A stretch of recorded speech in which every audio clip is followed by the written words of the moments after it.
هل ظهر مجسم للكعبة في عرض أزياء في موسم الرياض؟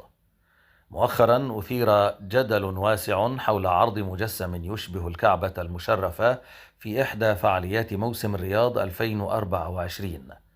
المجسم ظهر في عرض أزياء مصحوب بموسيقى واستعراضات، مما أثار ردود فعل غاضبة على وسائل التواصل الاجتماعي.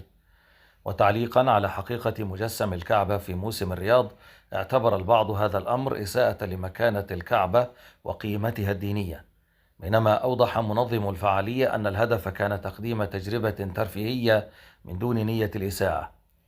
في احتفالية إيلي صعب وعرض الأزياء الذي شاركت فيه مجموعة من الفنانين والفنانات، كان هناك مكعب زجاجي يطوف حوله الموديلز والراقصات في الحفل. لكن السعودية أوضحت حقيقة مجسم الكعبة في موسم الرياض، وبيّنت أنه عبارة عن مكعب زجاجي من ضمن إكسسوارات الحفل ليس إلا.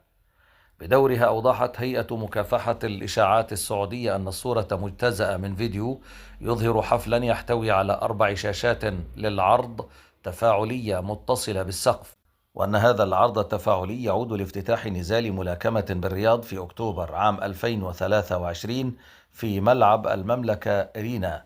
بينما عرض أزياء لصعب 1001 في 2024 كان عبارة عن مرايا زجاجية شفافة لا علاقة لها بالكعبة. وتابعت هيئة مكافحة الإشاعات السعودية في بيان لها أنه لا صحة لما يشاع عربيا عن أصنام ومجسم للكعبة في عرض أزياء في موسم الرياض. لا يوجد مجسمات للكعبة في المملكة، لكنها صورة لمرآة متصلة للسقف، وتمت معالجتها رقميا بإضافة أصنام عليها.